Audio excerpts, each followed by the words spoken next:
Deputatlik bu fuqarolar manfaatlarini himoya qilish, qonun ijodkorligi, davlat va mahalliy boshqaruv organlarida vakillik funksiyalarini bajarish degani.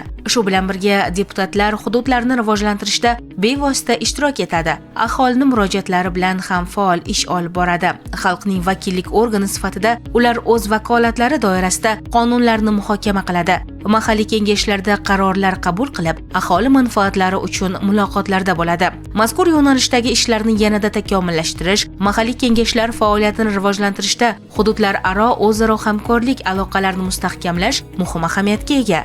Shu maqsadda mazkur haftada viloyatimizga xalq deputatlari Andijon viloyati kengashi a'zolari tashrif buyurishdi. Jizzaxga kelgan andijonlik deputatlar guruhini Jizzax viloyati kengashi deputatlari, kotibiyat mudirlari, mas'ullar samimiy kutib oldi. Aytish kerak, mahalliy kengashlar o'rtasidagi o'zaro hamkorlikni mustahkamlash, o'zaro tajriba almashish orqali faoliyatda sifat va samaradorlikni oshirishda davlatimiz rahbarining 2025-yil 23-iyundagi O'zbekiston Respublikasida mahalliy davlat hokimiyati vakillik organlari faoliyatini 2030-yilga qadar rivojlantirish konsepsiyasini tasdiqlash to'g'risidagi farmoni muhim ahamiyat kasb etmoqda. Ayni mazkur farmonda Qoraqalpog'iston Respublikasi Jo'qorg'i Kengashi, xalq deputatlari, viloyatlar va Toshkent shahar kengashlari deputatlari hamda kotibiyat xodimlari o'rtasida o'zaro tajriba almashish faoliyatini yanada takomillashtirish ustuvor vazifalardan biri etib belgilangan.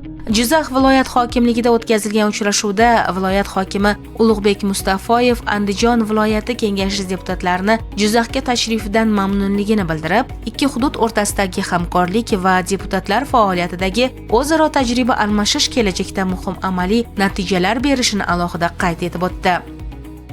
Ma'lumki, mamlakatimizda amalga oshirilayotgan keng qamrovli islohotlar jarayonida juda katta yutuqlar erishilyapti. Nafaqat biz Andijon viloyati yoki Jizzax viloyati, balki respublikamizning barcha viloyatlarida juda katta yutuqlarga qo'lga kiritildi. Bugun biz mana Senat kengashining maxsus qaroriga asosan Jizzax viloyatiga tajriba almashish maqsadida keldik.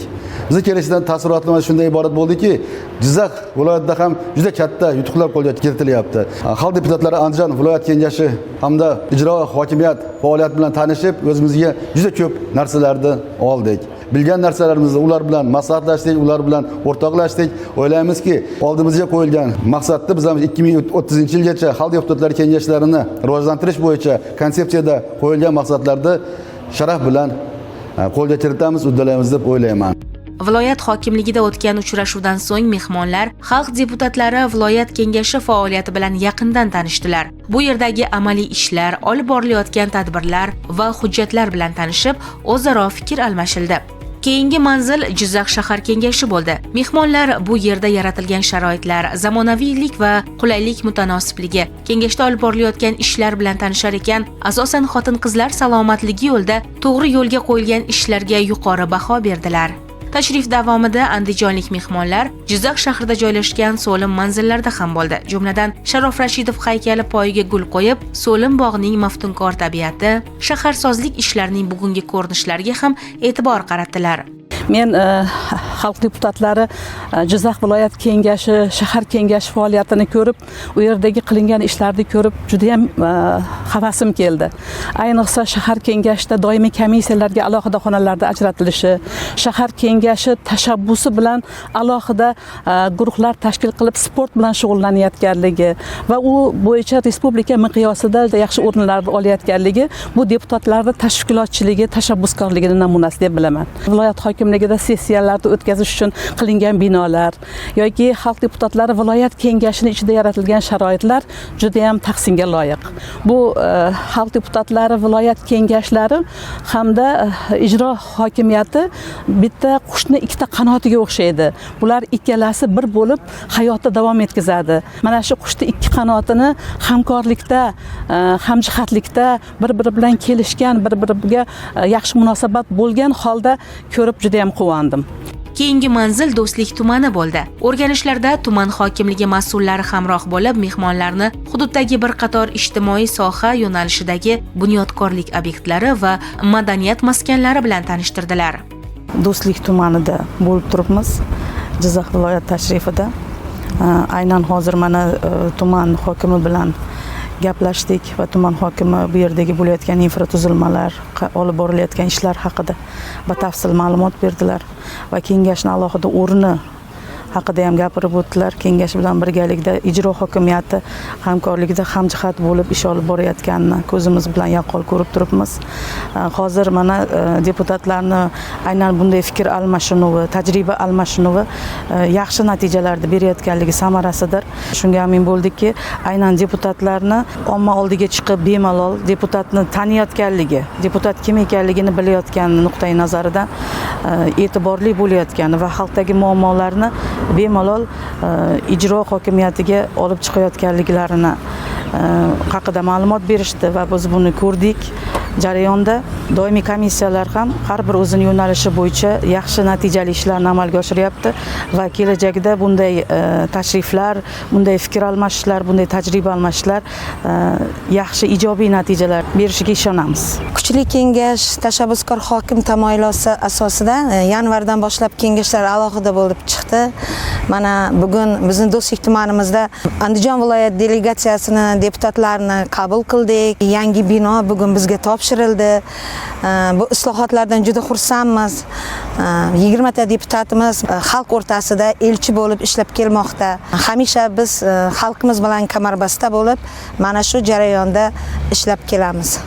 Shu kuni Andijon viloyati deputatlari Arnasoyda ham bo'lib, mahalliy kengash faoliyati bilan yaqindan tanishdi.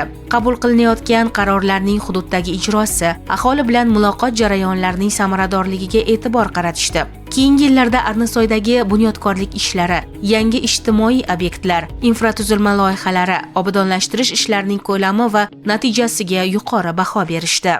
Respublikamiz Oliy Majlis Senatining qaroriga binoan ularning maxsus rejasi bilan bilasizlar, keyingi yillarda juda katta e'tibor berilyapti mahalliy kengashlarning faoliyatlariga.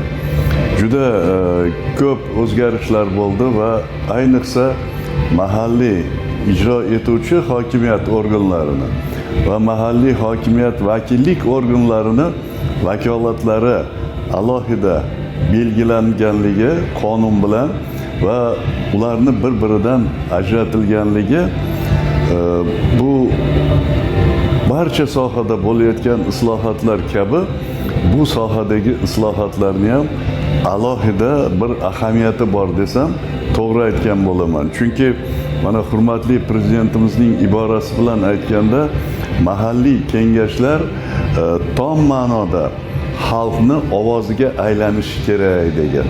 Bilasiz, oldin bu vakolatlar hammasi hokimliklarda edi. Biz 2025-yili viloyat darajasida bu ajratildi.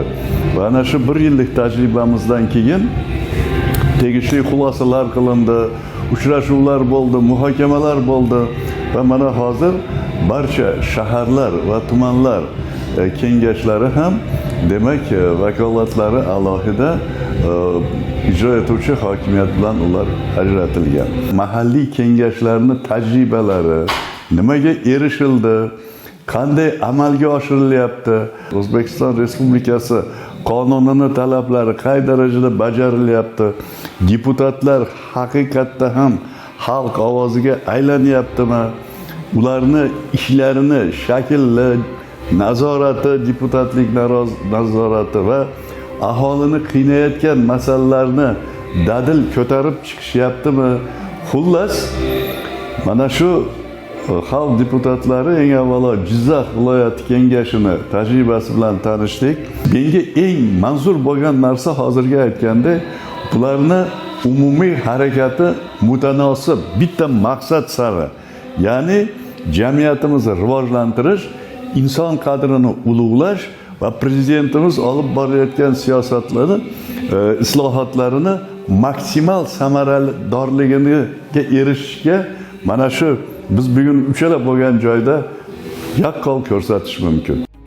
Andijonlik mehmonlar tashrifining 2-kunida Sharof Rashidov tumanida joylashgan erkin iqtisodiy zonada bo'lishdi. Jumladan avtomobil zavodi faoliyati, ishlab chiqarish jarayonlari bilan yaqindan tanishtirildi.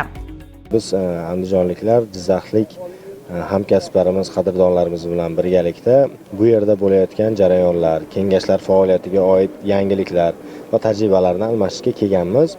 Bu yerda Jizzax viloyati agrar viloyat bo'lganligi barchamizga ma'lum, lekin yaqin yillardan beri bu yerda ancha katta o'zgarishlar sodir bo'lgan. Hozirda dunyo miqyosida tan olingan brendlar, avtomobillar ishlab chiqarilayotganiga guvoh bo'ldik, o'z ko'zimiz bilan ko'rdik. Avtomobillarning ishlab chiqarilayotganligini 4100 dan ziyod xodimlar bu yerda ish bilan ta'minlanganliklari va yiliga bu yerda 100 mingdan ziyod avtomobillar ishlab chiqarilayotganligiga ma'lumot berib o'tishdi.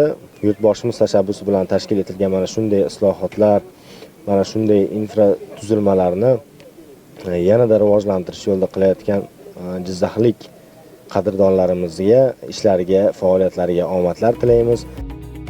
Tumandagi Gulchi opa nomi bilan mashhur Sharofat Noriyevaning faoliyati ham mehmonlarda katta qiziqish uyg'otdi. Tadbirkorning o'z xonadonida tashkil etgan gulchilik faoliyati sohadagi boy tajribasi bilan yaqindan tanishdilar. Viloyatning betakror tabiatiga ega xushmanzara Zomin bugun nafaqat mahalliy, balki xorijiy mehmonlarning ham diqqat e'tiborida. Andijonlik deputatlar o'rganishlar davomida mazkur hududda ham bo'ldilar. Tuman markazidagi Nuroniylar maskani, memorial kompleksning o'ziga xos arxitekturasi, shahar ko'rkini kaftdek namoyon etuvchi bu manzillar mehmonlarda katta taassurot qoldirdi. Ana shu go'zallikka, umuman yurtimiz obodligiga hissa qo'shish istagidagi harakat ortidan shu kuni Andijon bog'i ham barpo etildi. Mazkur tashabbus uchun tumanning G'allakor qishloq fuqarolar yig'inidan 1 gektar yer maydoni ajratildi. Zominga kelgan inson albatta bu hududning tabiat go'zalligidan bahra olmay turib ketmaydi albatta. Shu bois andijonlik mehmonlar Zomin tog'larining yuqori qismida joylashgan Suffo platosida bo'ldilar. Keyingi yillarda bu manzil dunyoning turli davlatlaridan tashrif buyuruvchi turistlarni o'ziga ko'proq jalb etayotgani quvonarli. Andijon delegatsiya a'zolari ham Zominning betakror tabiati, yaratilgan turistik infratuzilma obyektlarini o'z ko'zlari bilan ko'rishdi. To'g'risini aytish kerak, taassurotlarimiz juda yuqori.